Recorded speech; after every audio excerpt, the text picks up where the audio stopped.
Let's go. I think we're live, John. Okay. Terrific. Hi, John. How are you?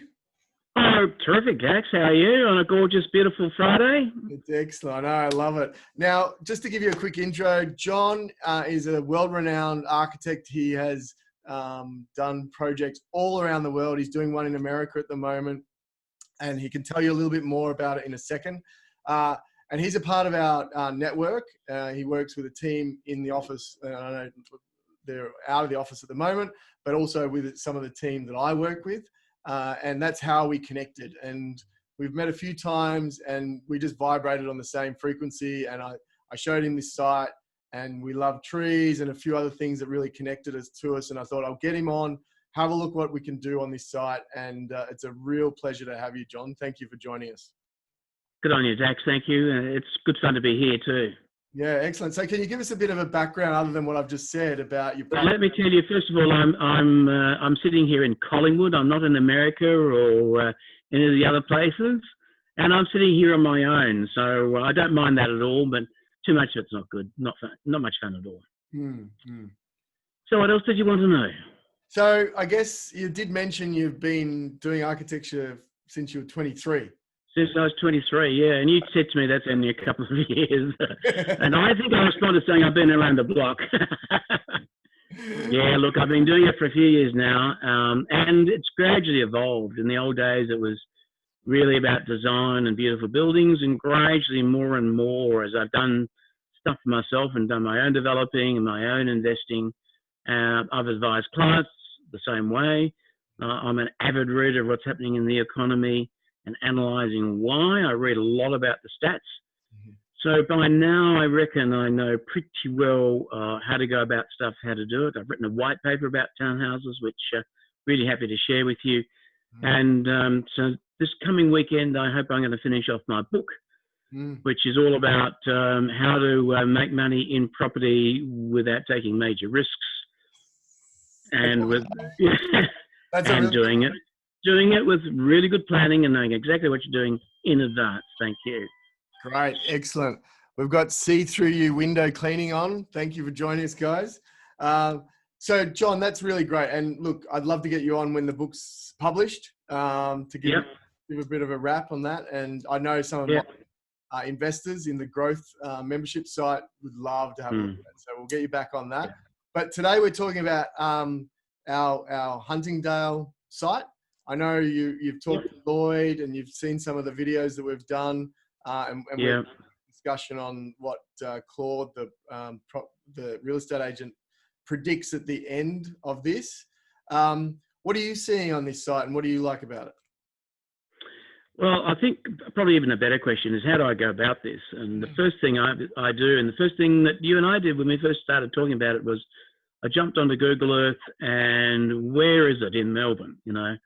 And what has it got around it? Like, it's got parks around it, which is really cool. It's close to the freeway without being really close. It means I've got really good access. And down to the west, I've got a valid railway station, which has got to be worth something a lot to us, because getting around these days has become an issue. I also look at whether there's any schools nearby. As I said, shops, must be coffee nearby, otherwise I personally will die. And yeah, I've got a coffee machine here, a coffee machine at home, and a coffee machine, that plug nickel downstairs, and it's great coffee. So got to have that. But these days it's changed. It's changed just in 2 months to a different lifestyle. And we've got to really plug into what that really means. How permanent is it? Because I think bits of it are definitely permanent. Then I like to look at what else is happening in the area. So I like to look at the street. And I thought the street was just fine where we are, but further to the south and near North Road, there is some pretty heavy duty retail and warehousing. And it doesn't spoil where we are at all, but we have to be conscious that that is down the road. That's not, I don't think, going to change in a hurry, but it looks in reasonably well-maintained shape, so I don't have a problem with that. Where we are is fine. It's what I call middle suburbia. It's not in your low demographic or in your really high demographic. So I look at that as well. Then I also look at the value in the area, and I think Claude has told you roughly what sale prices are and roughly what this property is worth today in crude terms. Nobody knows exactly.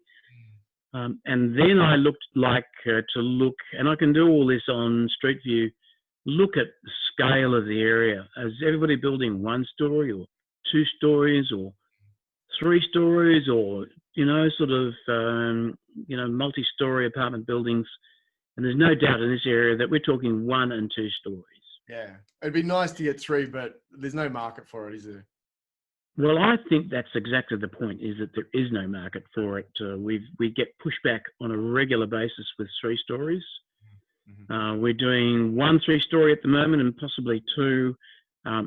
And we have analysed the market really carefully before hopping into it, because there is an issue there.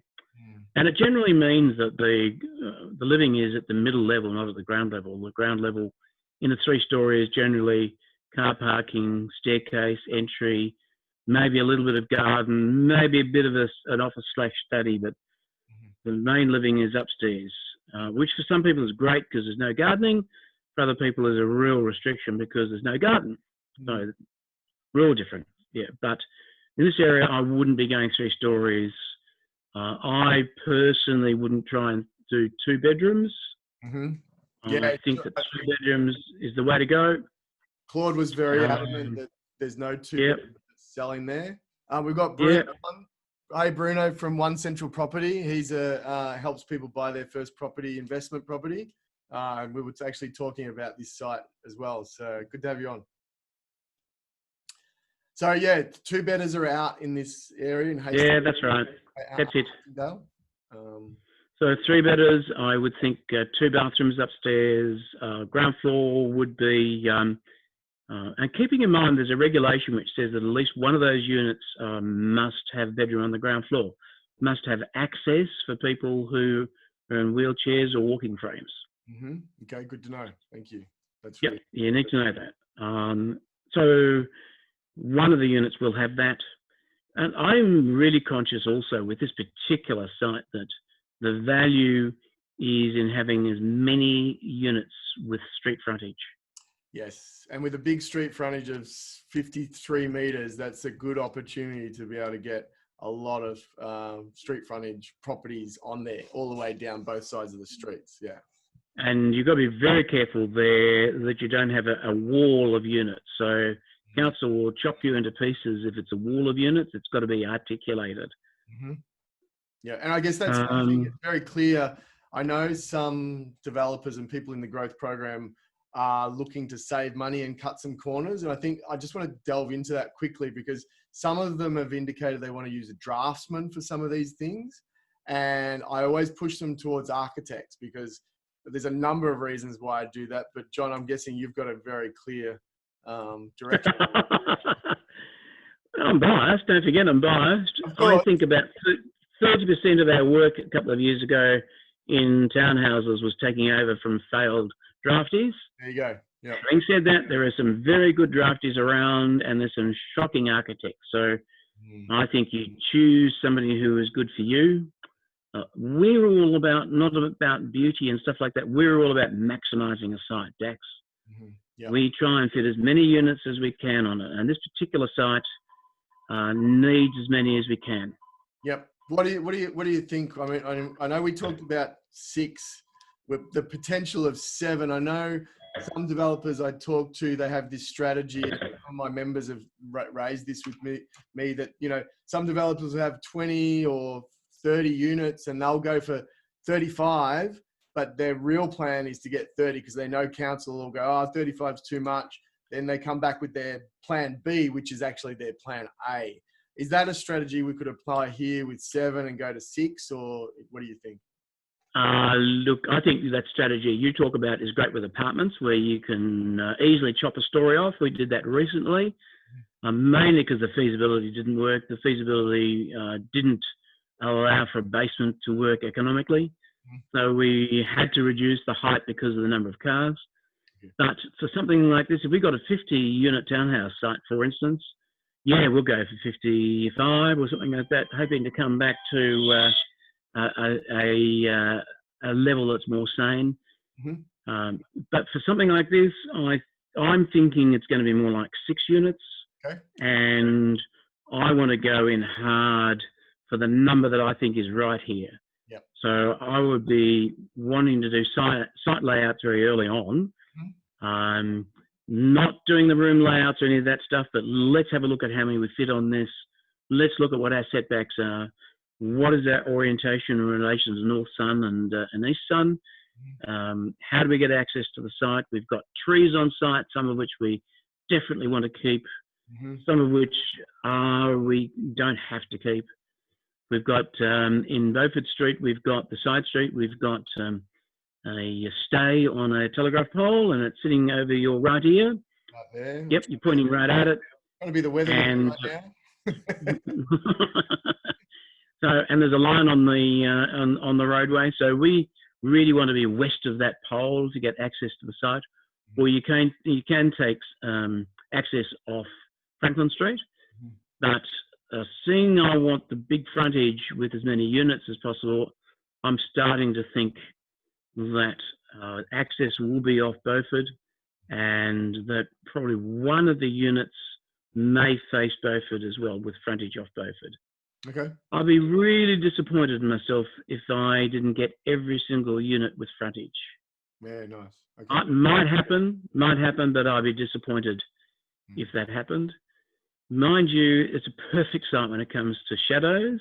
Mm-hmm. Yes. Perfect. So we're not overshadowing anybody except the guy at number 65 Beaufort Street, and only first thing in the morning. So I don't think he would be an issue, or they would be an issue. Mm-hmm. And of course, any shadows will be over Franklin and over Beaufort Street. So shadows are not a problem. Overlooking is always an issue. Mm-hmm. So we need to make sure we don't have any overlooking issues.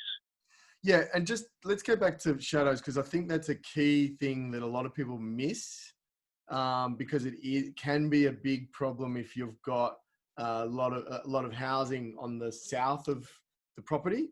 That'll be in darkness, and that will restrict all sorts of things like heights and all. Yeah, what sort of some of the things that you've seen that have really just stopped a development due to shadowing? Well, you don't design something that's got a shadowing issue. Mm. You know, end of discussion. It doesn't get built.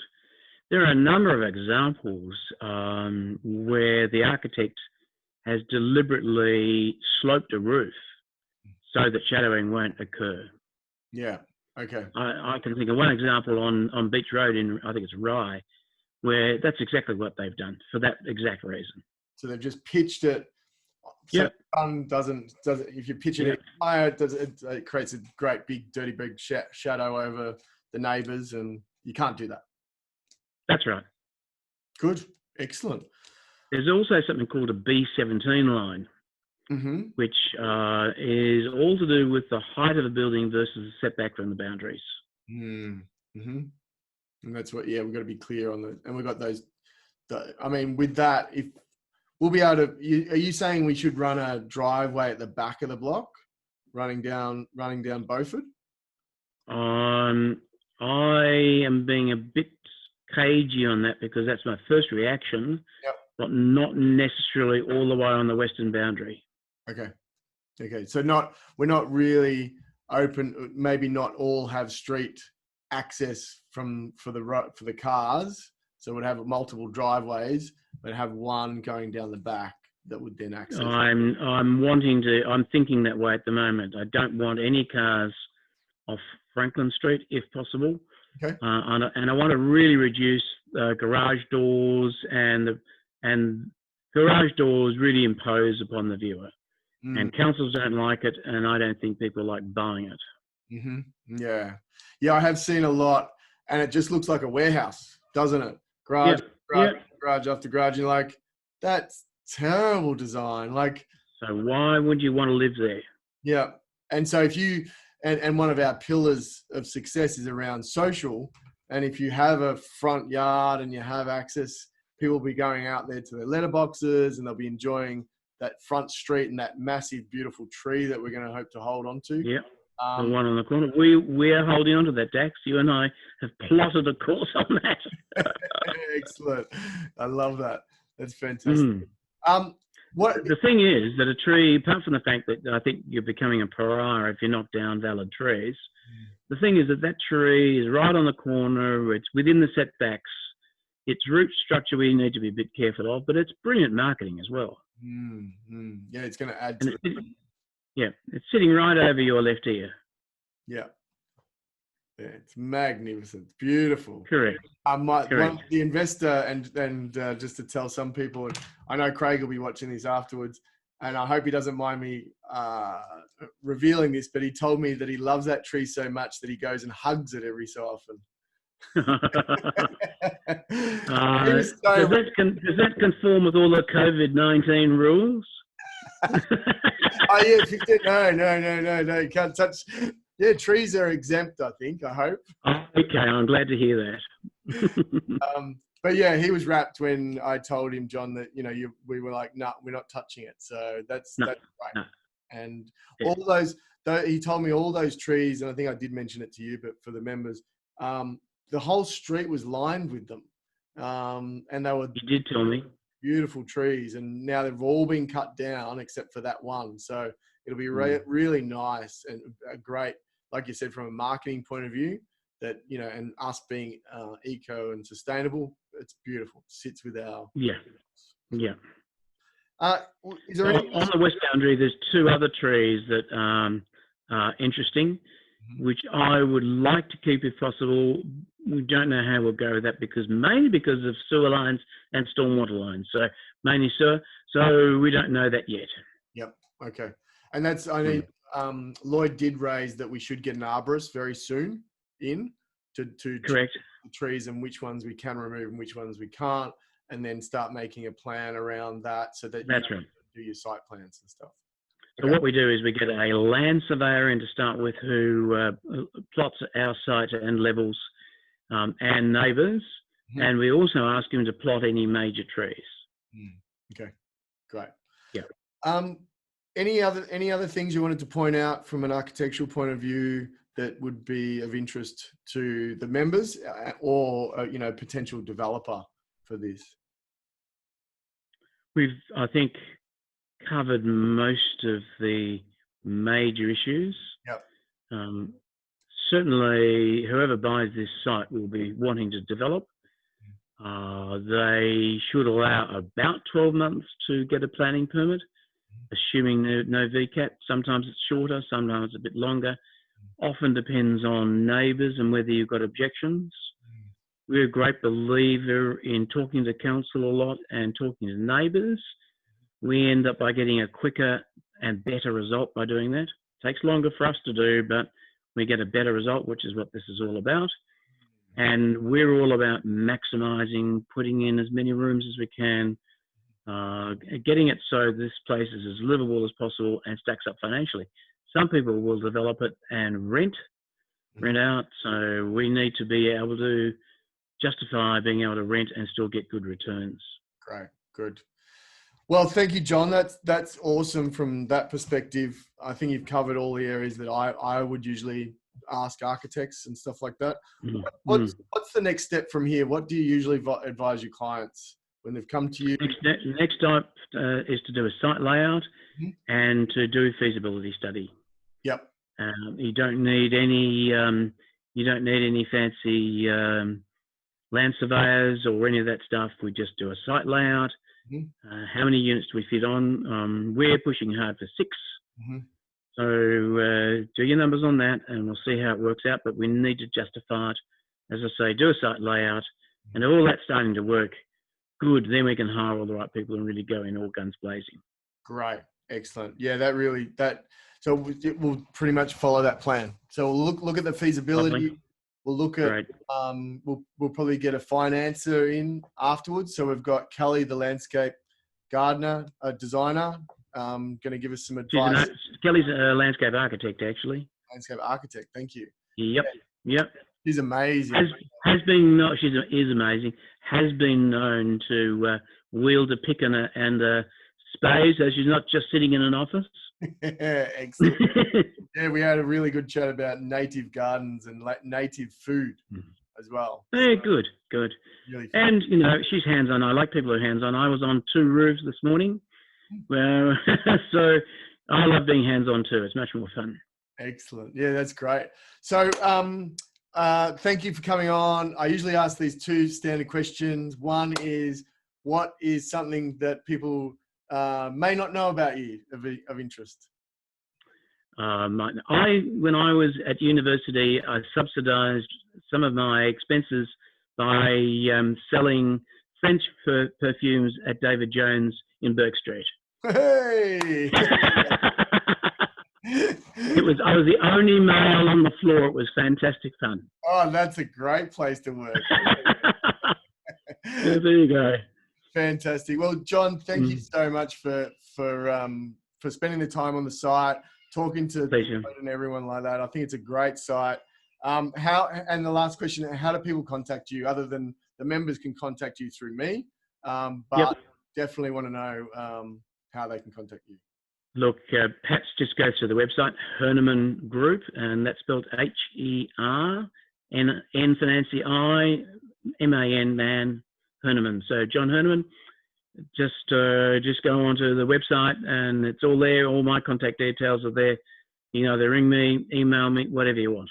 Yep. And if they've got a site, you're happy for the members to reach out for a 15-minute chat about their site and see where they can go from there? We do it all the time. I personally love it because it's exactly where I was supposed to be in life.